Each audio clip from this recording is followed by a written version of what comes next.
And yeah, he's Oh my god. I've not seen the hand yet. I'm very curious. Oh my god. In Dwan's shoes. Now he can start jamming. Oh my god, you're sitting there with the quads and this guy overbets into you. Let's crush.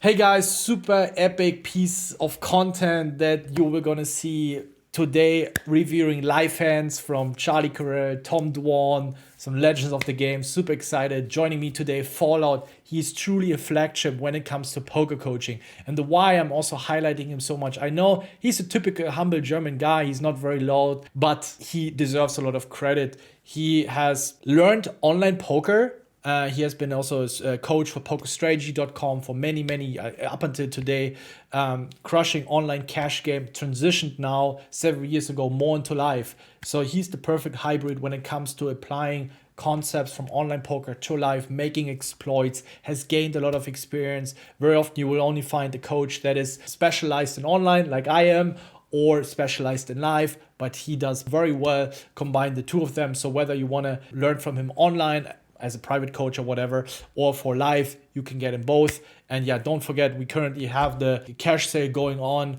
Excellent coach. I've been working together with him now since the start of Raise Your Edge. So he has joined us very early on, and now we have a very fruitful long-term relationship, long-term partnership. So yeah, I just deserves a lot of credit, which I think he is a bit more the calmer guy. Most of you probably don't know him here in our community, so that's why I just wanted to put him a bit more on the top, because he really deserves it, and his work is just beyond excellence. So I can highly recommend. I vouch for his work, and yeah, I think right now it's a great opportunity to grab your hands on some highly discounted courses for our cash game promotions. Just check out the description. And if you don't want to, that's also fine. We deliver you some very good content, reviewing some hands, how to make exploits. You will get to know, you will learn if certain opponents do certain things. What are our exploits? What are we supposed to do? So we try to teach as much as possible today, so you're very well prepared for your next live session. Whether you begin or even advanced, we share what we would do, how I would approach it online, how I would approach it going into live. And then he, of course, with his experience, just makes it, in my opinion, a fantastic piece of content. I hope you guys enjoyed it. Again, don't forget to like and subscribe. Really appreciate the support. Thank you so much, guys.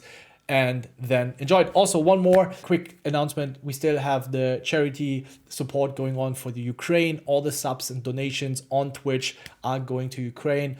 Also, 50% of my recent Sunday winnings are going on top as well. I'm going to keep stuffing this into your face. It's very important to me. Don't hesitate. Drop by on our next Twitch sessions. It will all go to the help of Ukraine. Much love, guys. And now let's jump into the content. Here we go, Fallout. Welcome today. Today we're going to teach you how to make a lot of money with live poker. I think you would agree if I say people are way too much with balancing in GTO. Live poker is very incredibly exploitative. So thank you so much for taking the time. I think you have a lot of experience when it comes to this. And yeah, welcome, Fallout. Let's do this. Yeah, thanks for having me. And I couldn't agree more. Live poker is the game of exploits. You definitely don't want to go and play GTO at the live well. There are so many spots you want to exploit. And also the player pool is way different than online.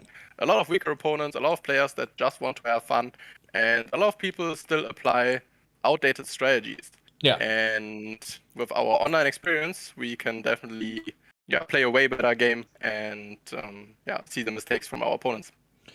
So we have here, and we're gonna, of course, try to cover a couple of situations around pre-flop, what kind of adjustments we would make when we see this. Of course, the intention of this video is, what would we do if we see someone doing a certain action that is definitely not good, or is what we would call a non-optimal play? What would be the counter strategy? So we see here the first hand, right? Alec, and this is a straddle, right? So Alec is raising the button. Josh called the small blind, ace king suited, and Charlie 3-bets. So I guess the first question here, calling ace king suited. It seems like they're pretty deep, right? He raises to, so they're over 200 big blinds deep. So what's our game plan here in general with ace king suited from the small blind? No better if we're 100, 200, 300 big blinds deep. I mean, ace king suited, it's not getting much better than that, right? You have such a premium hand, and you want to pile as much money in the pot as possible.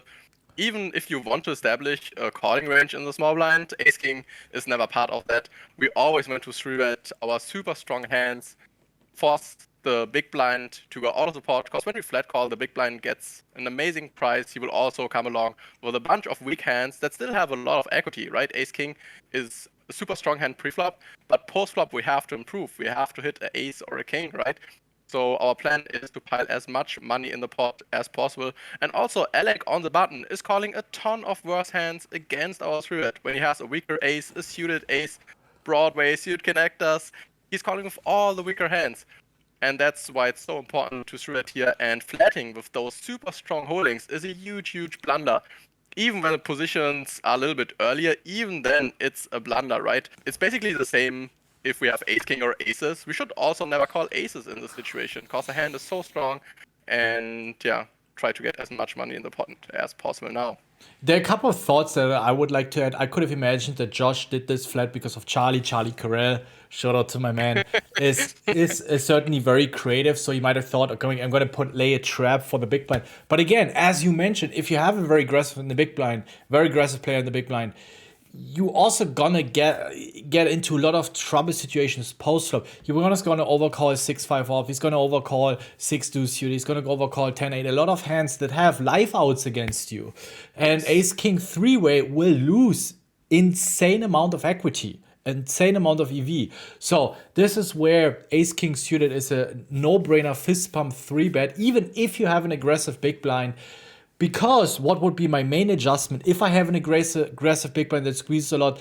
Well, then you call hands against a squeeze or re-raise from the big blind that you would normally fold. You call like king 10 suited, or maybe you're a bit more stickier with suited aces. That's totally fine. If you think your opponent is a maniac, well, then you extend your calling range. But you should never start slow playing your strong hands. And also, I think this is a psychological error that a lot of players do. They're afraid of facing 4-bets. Oh my god, what am I going to do against a 4-bet for 200 big blinds? I don't want to run an aces, so I keep the pot small. This is a problem, and now you need to listen very carefully, because your strategy is aligned on the least possible scenario. Facing a 4-bet, running into aces is the least possible scenario. Your strategy should always be aligned on what's the most realistic, the most frequent outcome, which is him calling. Right, and as you mentioned, he's going to be calling ace-5 suited, he's going to be calling king-9 suited, he's going to be calling queen-jack, jack-10 that we do very well against. And with 200 big blinds, we want to play a big pot, and ace-king, ace-queen suited are the prime candidates to do so. If you face a 4-bet, well, you call, and if you think your opponent is really nitty, and you hit your ace and or a king, he goes bet, and all in for 200 big blinds on the river, you can still make a good laydown. So just because he 4-bets doesn't mean that you're going to be losing 200 big blinds. Also, you need to accept that sometimes in poker, you will lose big pots. That's how it is. Sometimes you will have the second best, third best hand. Get over it, accept it, but the 98% of the time, other times where you're ahead, you're going to miss out on a ton of value. I'm a bit over-exaggerating here to make my point, but this is how it is. Focus on the most likely scenario, especially when you have value, and accept the fact that sometimes you're meant to die in poker. Yeah, as you mentioned, sometimes it's just how it is. Sometimes we have to lose this hand. But as you also mentioned, Charlie is a solid player. He's not giving free money away, and post-flop he's not 3-barreling with total air all the time. He's a thinking player. He is definitely a winning player in a game like this. Yeah.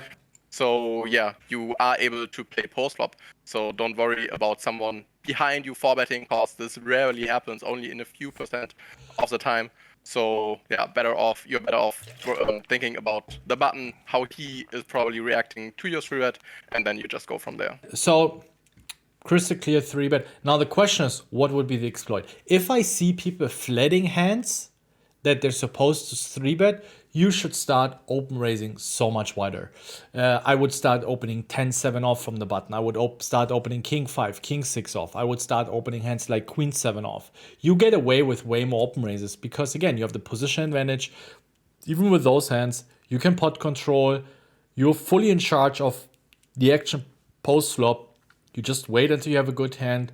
you have what we call a much higher equitization. Against passive opponents, you want to raise more, you get to see a flop more often cheaply, you have the position advantage. And this is also a league of a lot of recreational players that are too passive, where they feel like they get run over, right? It's like they're constantly being raced into, they're constantly being played aggressive against, and they wonder why. That's one of the main reasons, because good opponents understand, well, if someone is not 3-betting often enough, then we just, instead of opening 50%, we're going to open 60, 75% from the button. And I would open even hands like 6-3 suited, 7-3 suited, 10-2 suited, all these hands that you're supposed to fold in a theoretical environment. But if my opponent's just flats ace-king, well, I raise, he calls, and I see a free flop with 10-2 suited, where I'm supposed to actually face a fold against, or to fold my hand against this 3-bet, right? But if that doesn't happen often enough, you go, what is like a good number to 3-bet from the small against button? 12 to 15%? Yeah, definitely. 15% is definitely the way to go. Yeah, around 15%. So you can imagine. Depending on the button, obviously. If the open rate is 20 or 70%, is a huge difference. Just in theory, of course. Like if two optimal ranges are playing each other, we want to be 3-betting on 15, even 16, 17% of the time. Depends also on the size of the antes. But just for you to keep in mind. Also, I think what's important, when your opponent is way too passive pre-flop, quite often he's also playing suboptimal post-flop. So you can also take advantage of that. Yeah. Because you have position, you are probably a better opponent, stuff like this. Yeah. Also now, we get the flop. Don't know if you've seen it. Ace deuce 3. Yeah, we see it here. Oh, young Charlie. Oh, he was definitely a little more wider back then. I think this is also a board now. We sit there with ace king. You still can't play for stacks, right? Like, your opponent has 3-handed, super deep. Yeah, but if you 3-bet, he has all the ace queens, he has all the ace jacks, right? He doesn't have ace deuce off anymore. He doesn't have ace 3 off anymore. In live games, you never know. They might open 4-5 off from the button. Sorry, let's go back to the action. Yeah, I completely missed this. There's actually a squeeze spot now. But again, in case this would have been a single raise pot, if Charlie would have come along, you see on this board with ace king, you're just in the pot control mode, right? Yeah. But in a 3-bet pot, if you would have taken the initiative, you could just go bad flop, bad turn. If it's the clean river, you have potentially 3 streets of value. Here, not really. Just because 3-way, wide ranges, and wide ranges on these boards where a lot of low cards hit. Charlie can have 4-5 off, 3-2 suited, ace deuce off, ace 3 off for both players. This is just a disaster, even though we have a very strong top here. But this just shows that we want to be 3-betting this pre-flop. Yeah, so, also when Josh was trying to trap Charlie, he should definitely go ahead and 4-bet pre-flop, right? After Charlie squeezes, this is the idea, right? Alec calls, so Alec never has aces, kings, ace-king suited. He's probably 4-betting a good amount of those. So yeah, now is the time when you think Charlie is way too wide. Now you can put in the 4-bet. Now you can, take down the pot most of the time. Your line looks really, really strong. And yeah, Charlie will still continue with enough worse hands, and then you play a 4-bet pot with a super nutted hand. But yeah, just calling 3-way out of position versus 2 very good opponents are probably really, really hard to play post-flop. I also like the fold from Alec. I think this is a spot where you could think, well, small blinds range is really wide, big blinds range, Charlie could be squeezing anything. We have only one overcard. The problem though is, yes, he's going to be good decent amount of the time, but if he's not good, he's almost drawing dead, right? So in general, 3-bet pots, squeeze pots, multi-way, if you have an underpair, even if there's only one overcard, you fold these. So I really like his fold. And yeah, as you said, Josh should definitely 4-bet. Charlie is also squeezing hands like ace, queen, ace, jack suited very often. So this is where, playing these hands a little bit more straightforward for value. It's also not a tournament. So in a tournament, I would sometimes understand when you're super deep and you try to play your hands a little bit more conservative just because you have such a massive edge. But here in a cash game, spots that are somewhat decently profitable, you just want to take them every single time because there's no future game. I like Josh Ray's. Don't really understand Charlie's call here, but sometimes Charlie is has a plan. This is of course a terrible card for Josh. How do you think? I mean, I already shared my opinion, but how do you think about Charlie? Maybe I'm wrong. Tell me if I'm wrong, but what do you think about Charlie's float on the flop against Josh's check raise? Yeah, I think it's definitely pretty ambitious because we are three-way, right? We are not heads up, and even then, this call is definitely ambitious because this is not a board texture that is raised super frequently because not too many draws are out there. A lot of flush draws are And just going Charlie to blocks call. them. Yeah, exactly. There are no combo draws at all on a board texture like this, so really hard to find a ton of bluffs in villain's range. Plus, it's three-way. So yeah, maybe some metagame was going on, and Charlie had a plan to take it down, or take the pot on a lot of different turn cards. But in general, this is just a bad fold, that's for sure. This, of course, entirely changes, and this is why live reads are so important. If Charlie has been playing a lot against him, and maybe in a similar spot he did something crazy, right? Then this can become an easy call against the race, right? Just based on our knowledge, based a bit more, of course, on theoretical background, this should be a fold. But this is where you need to make the adjustments. And when your opponent is like super crazy and he just defends 7-5 and hearts here pre-flop and starts raising those on the flops, or has queen 10 off with the queen in spades, and he's just so out of line, so crazy. Sometimes you will face those. Then you also got to be a little more stickier facing races. But I just think that's usually not the case. I think in general, live players are a little more on the passive side. Check from Josh. Charlie's probably thinking maybe to start turning this into a bluff, I guess. Yeah, this would be also my idea, because then I can find some arguments for the flop call. And also sometimes your opponent is just stuck a bunch, right? Some people, when they are stuck a lot, like 5 to 10 buy-ins, they play really bad and raise with wrong hands. So maybe this happens. We don't know. But this could explain the call from Charlie on the flop, that's for sure. Yeah, I mean, River, probably he's thinking, his posture and body language kind of speaks for like not thinking to raise anymore. No. Right? He looks like he wants to call so bad. Yeah. He hates folding. Yeah, a raise, I think he's not really representing a lot. He's just really the ace jack, ace queen in spades. And just, I don't know if people would fold a 2-pair here. Maybe they would. I don't know.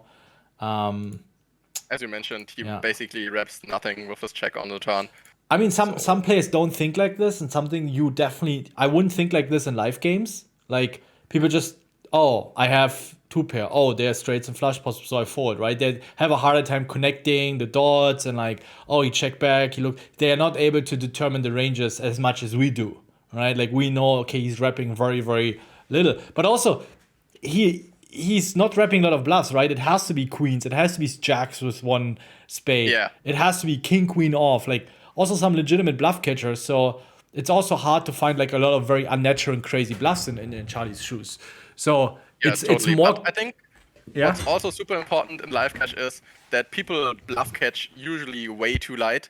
So you have to make sure your opponent is able to make those good laydowns, because most people are not. Because you play for hours, and then you have one big pot, one huge hand, and it's really hard to let those hands go. And as you mentioned, people are a little bit more sticky.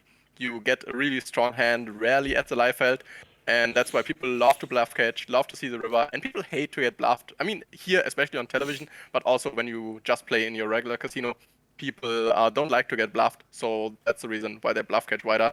And usually I would advise not to bluff against really strong ranges, because people have such a hard time folding, and I definitely burned a lot of money trying to think that my opponents are good enough to make those strong laydowns, and most racks are not. Even something like pocket fours, pocket fives that he might have, tried to bluff, semi-bluff raise on the flop, maybe for protection, got there. It really needs to be like the queen jack off, queen 10 off. Is he really defending this against the squeeze pre-flop? It's just so hard to find any reasonable bluffs, right?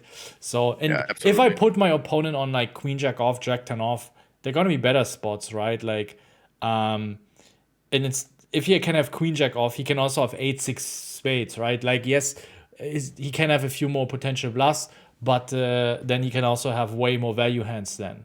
And then our call doesn't necessarily become better. Yeah, I agree. And Charlie makes the disciplined laydown. Yeah. I think I'm a bit surprised. Charlie's usually someone that is very good and making good folds against rather passive opponents. Would really like to hear how he thinks about it today, and like why he was tanking so much. I would have thought he would have folded this, but again, the live component comes into play as well. Maybe he had certain reads or history with him. So next hand is also a bit about pre-flop, where we have Alec raising from under the gun. Again, there's like 50k blinds, 50, 100, right? So there, he's 500 big blinds. Charlie 500 big blinds. Hijack 100 big blinds. Also calls. Kate on the button with ace queen off. Very interesting situation. Just calls. I think preflop is so interesting in live cash because you see so much cold calling, right? Online, people rarely flat, especially in MP and under the gun and cutoff. Not too much flatting is going on. Maybe on the button, maybe against small blind in some foreign games. But in live cash, it's different. Everyone wants to take a flop, play post flop, play super deep, and I think this is what makes live poker so much fun. But here, as you mentioned, we can definitely argue that a call with ace-6 suited looks legit, plays nice multi-way pocket threes, play super nice multi-way just flop a set or not, hit or miss. But with ace-queen, do you love to flop top pair and get stacks? And this is usually not a hand that plays awesome multi-way, but it's super, super strong pre-flop. And as we see, Kate has a quite shallow stack, 63 big blinds. So now is the time to get some money in the middle. Especially Alec is not a huge nit, right? He's definitely raising a good amount, even though he raised from under the gun. So this is the timing to squeeze. And as in the last hand, people are way too passive in this live environment, and they want to see a safe flop, they want to hit an ace or a queen, and they don't realize that equity realization is a thing, right? You definitely want to deny equity by squeezing. And even if you squeeze ace queen, enough worse hands call. When your opponent has a suited ace, a hand like a suited Broadway, a hand like jack 10 suited, queen jack suited, whatever, or a pair, they will call. And of course, in a three-head pot, it's way different. When Kate squeezes, someone calls, you flop top pair, you just go broke. Super easy to play. But here, 4-way, 5-way, 6-way with top pair, that's super, super ugly. Plus, the pot is also quite large. So it will be really hard to ever get away from top pair.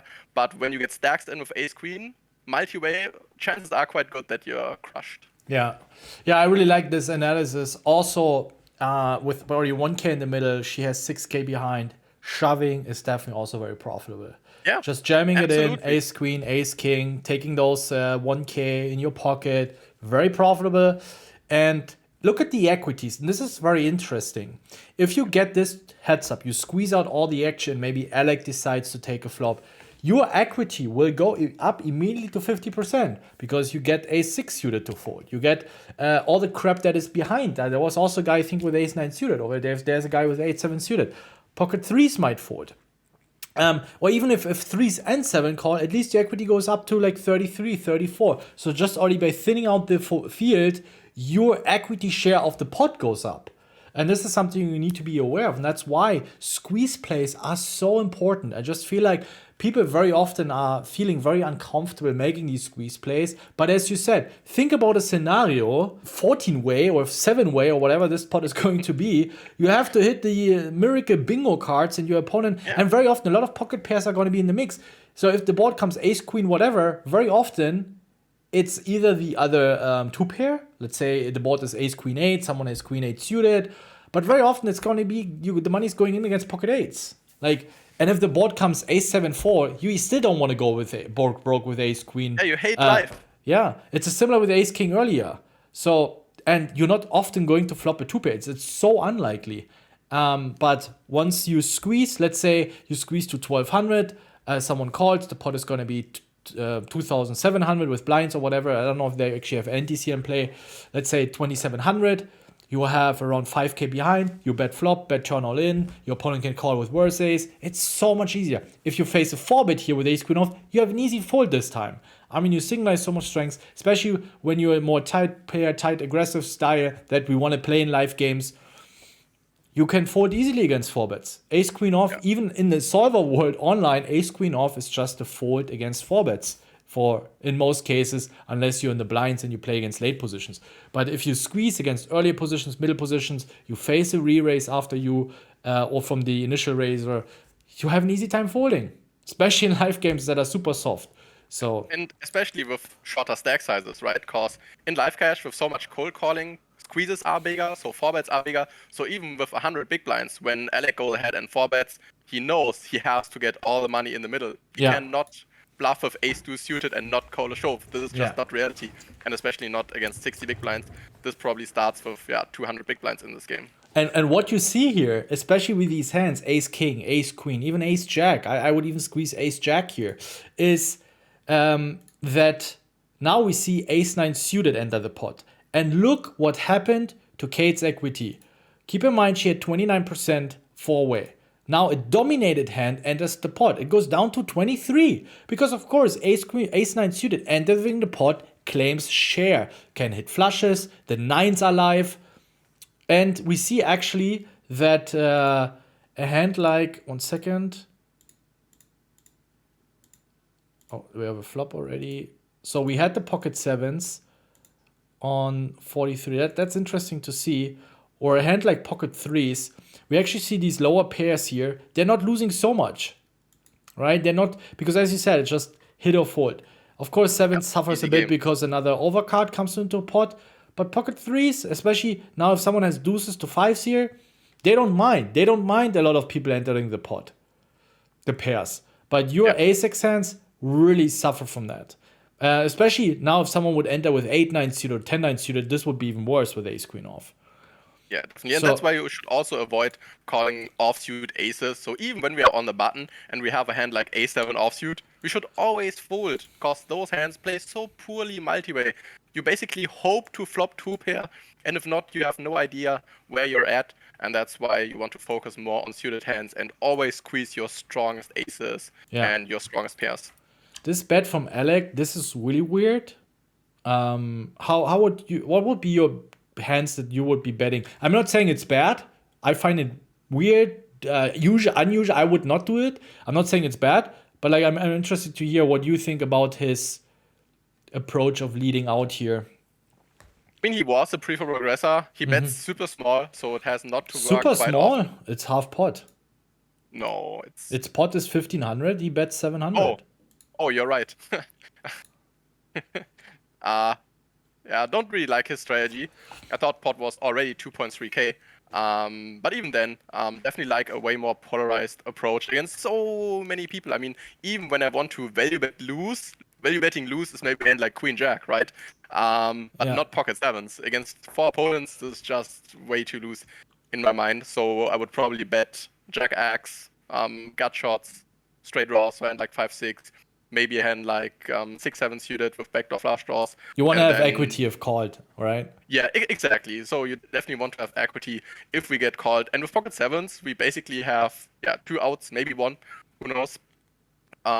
So yeah, definitely play a little bit more polarized post-flop against so many opponents. That's way easier for yourself, because otherwise you find yourself in a lot of dicey turn situations where you have top pair, no K card, second pair, third pair, and you don't really know how often you can profitably check call.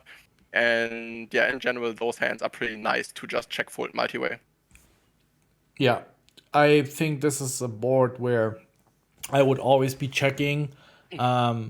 Also in multi-way, if you want to, in multi-way, this is a very easy rule of thumb. If you want to protection bet your hand, you can go a quarter, you can go 20% pot, you can work with very small sizings. His intention here is basically just to fold out king 9 in clubs, folding out something like 10 deuce suited from the big blind, just folding out these like dead hands that fold against any bet size. He's not really accomplishing more by betting half pot here. Not a lot. No, no better hand is ever folding. Yeah. This is important. When someone has a jack, if you bet 700, 800, or 300, there's no difference. They will always call. And when someone has king 9, they are folding for 300, and they're also folding for 700. Charlie with the aggressive play. This is actually something I don't hate. If he has this read that Alec might be a little too aggressive with a lot of weak hands here, it's super easy to punish. I would like it 3-way, but 5-way. The problem is just so likely that someone has something, right? His position is so poor. This is the issue. So many people are behind him. I would also love his play when he has a somewhat better hand. and less opponents, then I would love his play. Because even when Alec is loose, you're still playing against 3 other opponents. And Alex still, well, he still has a hand from time to time. He's not just punting. Yeah. But yeah, this is, I think, if he has this read on Alec, and this is the most dangerous. I mean, for the others, even if Isa Eliron has something like Jack 10 suited, right? Like, he's very likely at least debating folding, right? Yeah, for sure. And I would only make these plays if you have experienced players in the hand, because very often you have opponents. This is something I would not advise you to do at home in your local casino. Because very often people are like, oh yeah, I have a top pair. They don't care. Even if it goes bet, raise flop, 3-bet, and then their last to act, hey, I have to call once with top pair, right? Or you will see a lot of amateurs with the paradigm of, if I flop a top pair, I go broke, right? So this is something you don't want to bluff into. In terms of hand selection, of course, ace-5 spades, ace-2 spades would be better. Ace-6 spades, not terrible. Yes, backdoor flush draw, one overcard, and backdoor straight draw, backdoor gut shot. Yeah, don't mind the hand too much. I mean, it's definitely better than a lot of other hands. That's for sure, because he has some backdoors, so he can barrel some turns. So it's not the worst, but I think it's overall still a little bit too light. Yeah. Of course, Ron just rips it in, playing his hand strength. It's not bad by any means, but this is just... Yeah, but go ahead. How many bluffs can Ron really have here, right? Of course, but this is live poker, right? They're never going to have a bluff here.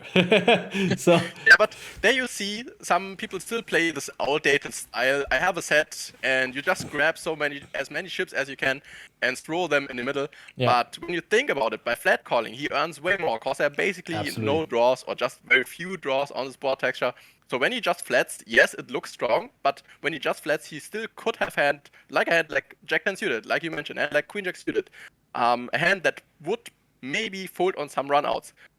And maybe Charling is pulling the trigger when the turn is a 5 or a spade, and then then Israeli Ron can get all the money in the middle. But by just ripping flop, he just folds out all the bluffs, right? And he only gets called by, probably jacks and 4s, and that's about it. And that's why you should still think what's happening in this hand. Of course, when a ton of draws are available, when the board is like 8-9-5 with 2 diamonds, and you have top set, whatever, right? Get all the money in. This is definitely the way to go, because so many draws are stacking off. But in this scenario, there are basically no draws. And yes, sometimes you get cooler because the gut shot got there, but most of the time your opponent is continuing bluffing all the turn, and you win way more. Yeah. Also, the thing is, if you play against the opponent, let's say Charlie has ace-jack and this guy jams, Charlie would fold ace-jack. Yes. Whereas absolutely. when he just calls, and again, the most money comes from your setup. So setups don't happen a lot. Not saying a big part. A big part of your win rate comes from this from your setups. And of course, the setups don't happen a lot. So if they happen, you want to make sure that you get the money in. And if the board is drawy, if your opponent is going to stack off a lot of hands that if you call, there might be an action card, then you want to fast play. You want to go all in. But on a board like this, where you really have nothing to be afraid of, just call. Also, Charlie, once in a blue moon, thinks, well, he just calls. He's repping Queen, Jack, Jack 10. I'm going to barrel him off this hand, right? You never know. Not even Charlie, but even other good players that try to push around maybe a more recreational player. So, and I have seen myself in those moments as well. But of course, if he jams, also maybe Charlie hits an ace, right? Charlie hits an ace, puts in another bet. If he has Queen 10, hits a queen, or if he has something like King 5 diamonds. And very often, if Charlie calls, you're just basically running into 4s and jacks. And this is something where Charlie is never going to call of anything worse here. So be very mindful the way, and it sounds so trivial, but good poker players, the best of the best. If you look at Adamo, if you look at Charles Darwin, Lena, all these online crushers, Stephen Chitwick, if you look at the way, learn from them the way they play their value hands. I know poker is boring, but if you want to make money with poker, if you want to sit in a casino and you're not just playing for fun, poker is boring. Playing your value hands properly is boring. I mean, if you're here for some entertainment, of course, we see some big hands, some actions. But if you really want to make money, it's about your value hands. Get this in your head, and then you will also improve your win rate. And as you can see, even on high stakes, 25, 50, 100 games, a lot of weaker opponents are in the mix. So the time is definitely worth it. Yeah, I mean, they're sitting in there with a lot of money, right? And you have a lot of recreation players on this table. I mean, this is just... I mean, otherwise the live table usually not runs, right? That's Yeah. basically how the game works. All right, let's move on. We got Tom Dwan versus Garrett. Garrett Adelstein. Also, both legends of the game. So it goes with Tom open raising. Blinds are 300, 600, I guess. 200, 400. 200, 400. 200 big blind ante, yeah. Okay. So there, how deep are they? Wait, it's 200, 204. It means a 400 ante, right? No. What are No, these? 200 ante. So, yeah, big blind is 400. Okay. All right, here we go. Pre-flop. I mean, against Under the Gun, and if it's only a heads-up pot, it's okay to just call. So this is the difference, right? You have the position advantage, cut off a button, so that's okay where you just call ace, queen, ace, jack. If it would be multi-gateway, again, you want to squeeze. I mean, ace, queen suited can be such a monster post-flop. So... Yeah, also don't really mind flatting here. With ace queen suited, have a small flatting range. You definitely want to mix in some strong hands and not only call your low pairs, and that's about it. Yeah. So now Dwan with a decision to make. I mean, they're super deep. Would you ever slow play here, Jax, or would you race in Dwan's shoes? Yeah, Jack's definitely a hand that, well, in general, there's definitely a flop you want to check most of the time, probably always out of position. So you want to bet more polarized, and then jacks. Usually a nice hand to check out. Problem on this board texture is when you have two jacks, it's really hard for your opponent to have the last jack. So it's much more likely your opponent has a 10 or a hand like nothing.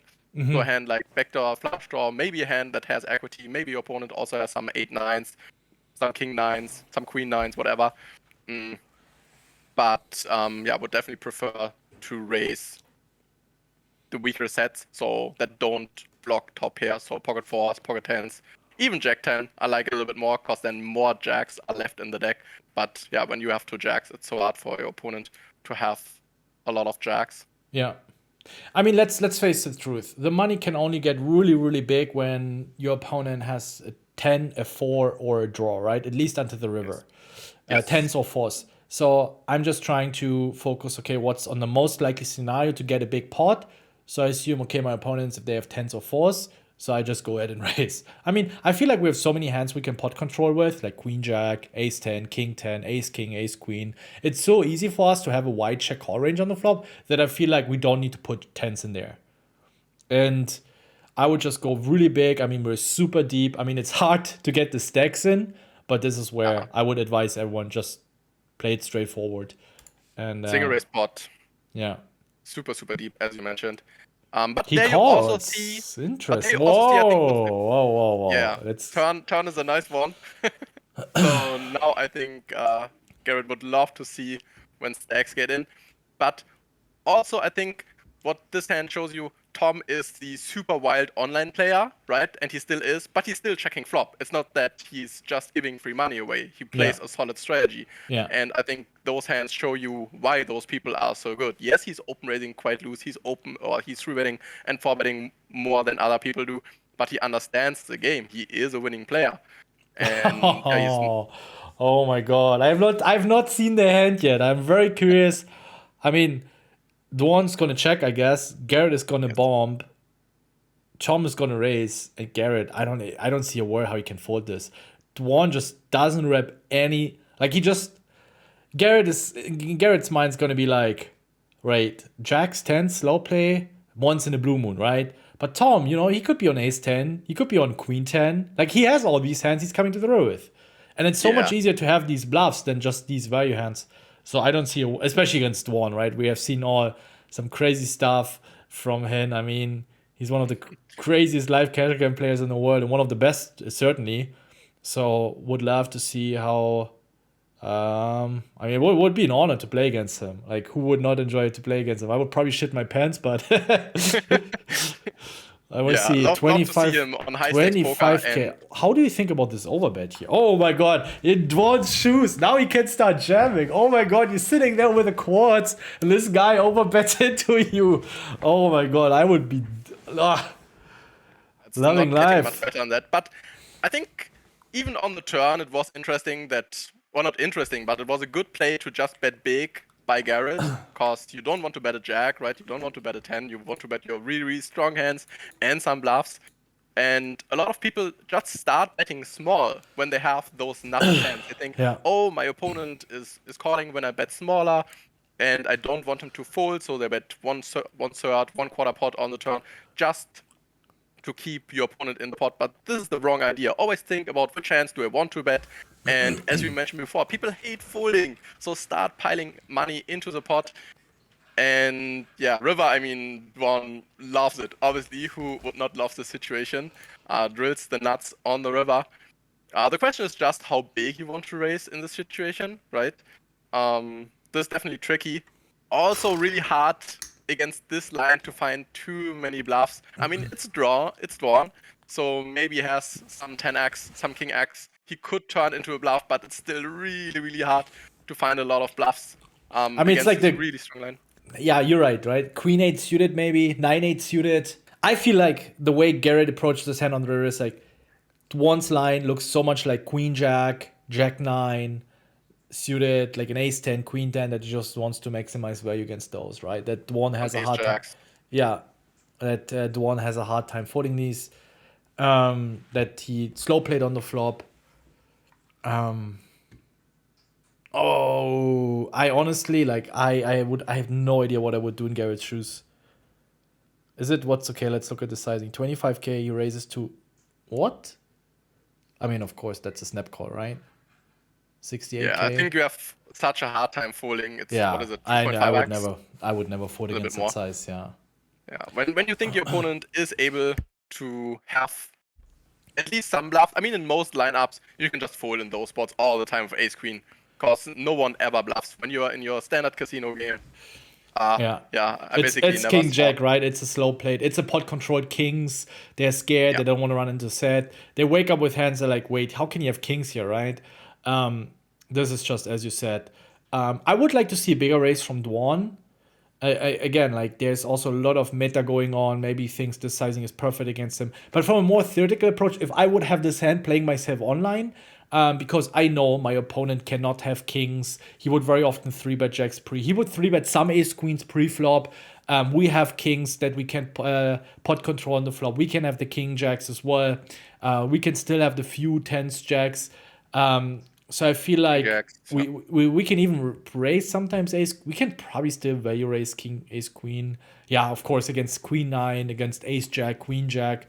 So yeah, we do have a certain amount of value raises, and we're gonna be very polarized. So it's like we're gonna be raising some queen 10s, ace 10s, I guess. Like probably queen 10 is one of the best combos to raise with, and that's it, right? Yeah. And then not I want to too go much big. More is going on. Yeah. Yeah, I would also love to see a somewhat bigger raise sizing, but either way, it looks incredibly small. And yeah, this line is just so rarely a bluff, at least from my experience. I mean, on some board textures, you know that the player pool is under bluffing, and I think even on higher stakes, it still remains the same on board textures like this, when Dwan can still have all the nut hands. And of course, also Garrett overbets. We should not forget about this. Yeah. I don't think we can ever still fold here. Again, we get a good price, right? I know what you mean. It has to be also a way less a bluff, because he's choosing the ball. Smaller you bet on the river, the less bluffs you're supposed to have. Exactly. So that's the nature of the game, the mathematics of the game. But Dwan, he's capable of having ace 4 here. He's capable of having queen 10, 10, 9, and then being in your head, and then like I make it look like value. And then if an opponent is thinking too much about the psychological aspects and is deviating too much from the mathematical aspects of the game, you can really own them, right? And if you look at these live games, you bet so like half pot, it looked so value, that's why I folded. That's a bit of a wrong approach. Unless you don't have this read that your opponent is doing this, just focus half pot, you get a good price. Can he have enough bluffs? Is it justifiable to call? That's what you should focus on, and not what your opponent might think. I mean, again, especially when you don't have strong reads and you see the And pain even pre-flop, I put you on jacks. Even pre-flop. And this is a problem what most Yeah. people have, that they start even pre-flop to put people on exact hands or a super small range. I think he is just jacks Put a and few ace more king. bucks in here. Yeah. No, this is Yeah. wrong. Put your opponent on a realistic range. Which range are you playing? And then Still go waiting from flop to against turn to it. river. Absolutely, And yeah. yeah, this is the way to go. And this is why people have sometimes an easy decision on the river to fold, because they put their opponent on a really, really small range. Is usually way too small. And yeah, in this situation, or in this hand, we see Garrett lets it go, even for this amazing price. I mean, in this situation, it's an amazing laydown. I have no clue I how would he have did not it. folded it. I would have not No, folded. I would have paid I off also- Tom. Against, And- against Tom, right? It's Tom. Yeah. And again, maybe if you would have raised it bigger, then Garrett might have thought, oh, it looks bluff here, right? He's trying to get me off the Yes. jack, and might have paid it off. You never know. Let's see a little bit what he says. Yeah, he's in pain. Oh, he folds. Insane. Yeah, sick fold it's there. absolutely insane to make this laydown. I mean, we never know. Maybe also some meta game was going on, and there's a reason why Garrett is such a good live crusher. There's a reason for it. Absolutely. All right, last hand for today.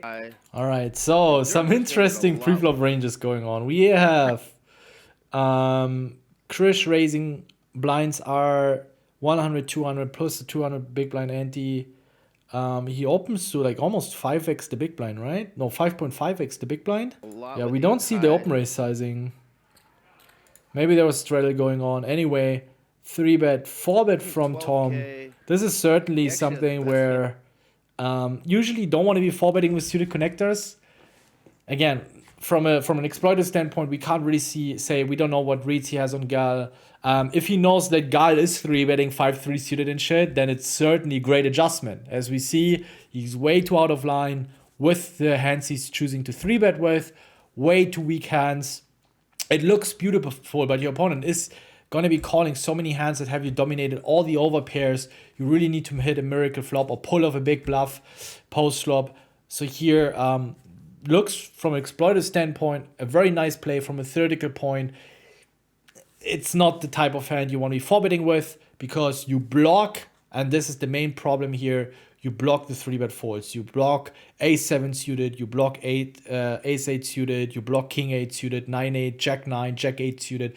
These are the hands we want to be bluff 3-betting with.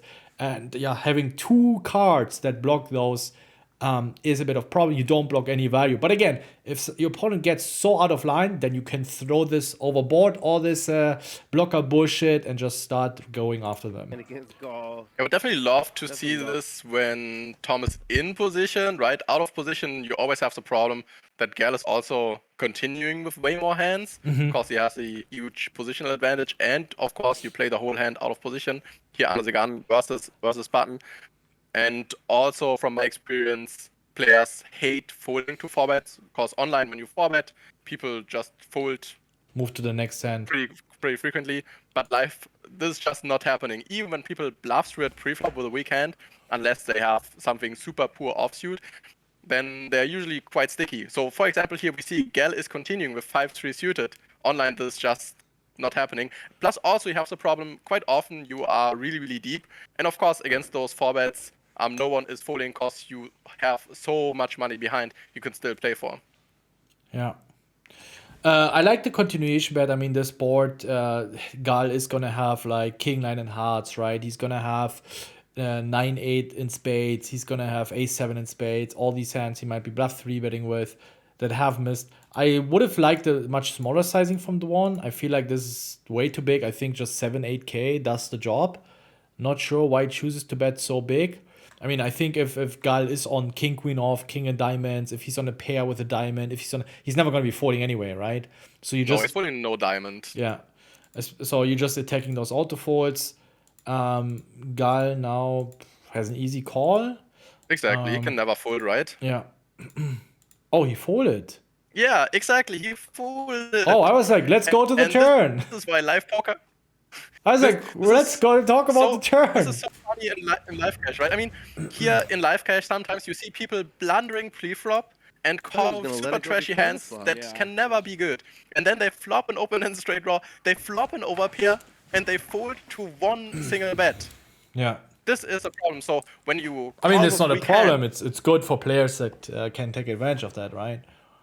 Yeah, but you should realize this when you play against those opponents. So maybe your opponent is calling pre-flop way looser than he should, but post-flop they are honest. So when you arrive on the river and you have a nice hand to triple barrel, you should realize, oh, his range is probably a little bit too strong, and you should not triple barrel too much because his range is so small and so strong. And when he calls turn, he rarely has a hand he can give up on the river on a lot of runouts. When you realize the opponent is folding so many hands on the flop and on the turn that he's usually supposed to call, because when pots get bigger, I mean in live cash, you still, or you quite often think about the money, right? Because online it's just chips. I can just think about as big blinds, or I can also activate to see it as big blinds. But in live poker, you have to pull cash out of your wallet, right? So a lot of people To act a little attach bit to the afraid. money. Yeah. Exactly, they're attached to the money, and they can't make those huge call downs, especially when they won like 3 or 4 buy-ins. You know he needs the nuts to call this river, or at least the second nuts. Otherwise, he cannot make this hero call. Never, ever. Because he knows he needs probably like 2 weeks to get back from this huge loss. Yeah. And That's why bankroll management is so people- important. Yeah. Yeah, exactly. So just play within your bankroll and don't treat it as real money. Treat it as chips, as something you have to work with as a poker player, and not as real money. And don't think, oh, I can buy a new TV for this or something like this. Yeah.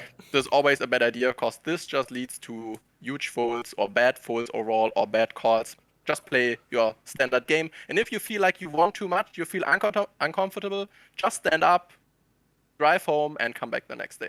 Yeah, I really like you might not see it, but for all of the viewers, the way I've just paused the video is a very good impression. If you look at Dwan's eyes, just like, listen, I don't give a fuck. I have a decent bankroll. I know what I'm doing.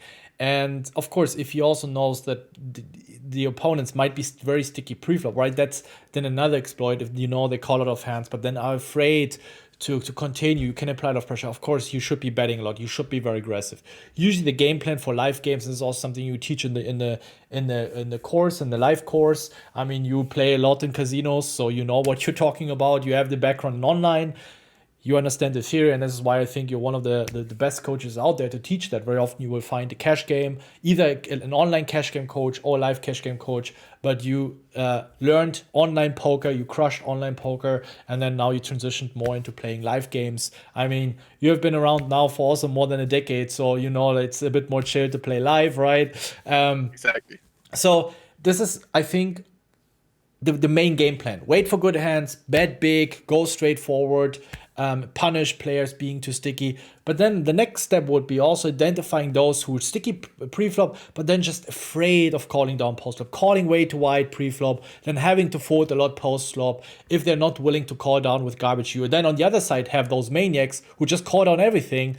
You need to identify those as well. Only a value, but there are specific opponents where it's very good to go after them, bluff a lot. And maybe that's what Tom thought. Well, this guy's just 3-betting too much. His post-flop ranges are going to be too wide. He doesn't really know how to proceed post-flop, and I can take advantage of this, right? And I don't even need a real hand. So this is, again, where just the facial expression of Tom here right now is like, look, I don't give a fuck, you know, and of course, bankroll management comes into place. Well, I don't think it counts for these two, but No. in general, yeah, this is a huge role. Like, you will have 2 or 3 opponents on the table that don't follow bankroll management, that just take their pay slip and go to the next casino, and of course they're going to be way too attached, way too scared, and those opponents are usually a bit more careful when they put in their money. So if you're one of these opponents, don't do this in the first place. Don't go to the casino unless you can afford. If you can afford, if you just want to have fun, do so. But if the money means a lot to you, don't play poker. Take it responsible. All right. Thank you so much joining us here today. Follow. Any last words, any last tips for our audience that you would like to share? Yeah, it was a pleasure to be here. Yeah, I think, as you mentioned, player selection is super important, and to categorize each player at the table as fast as you can. This is a huge skill. So don't be on your iPad, on your phone all day long. Just play your standard game plan. Because with your standard game plan, yes, you are able to win money, but you have a really small win rate when you do this. Because when I sit at the table, I look at everyone at the table and I immediately know, oh, he's a bad rack, he's too loose, he's playing every single hand, he's calling down on the river too light, he's making dumb river calls, he folds too much on the river, this is his last buy-in, right? I know he comes only a few days a week and he only has one bullet, so he's afraid of making hero calls. And when you know this, right, you can adapt in all those situations and you want to exploit your opponent and work with this extra information. Because in live cash, no one plays optimally, and that's why GTO is the wrong approach. But it definitely helps when you train a little bit online, right? Train some basic stuff, and there you have the small stakes, and yeah, then you can go to the casino and try out the new learned strategies. Perfect. Amen. Thank you so much. I hope you guys enjoyed it. If you have any questions, drop a comment, and then see you guys next time. Bye-bye. Yeah, see you guys.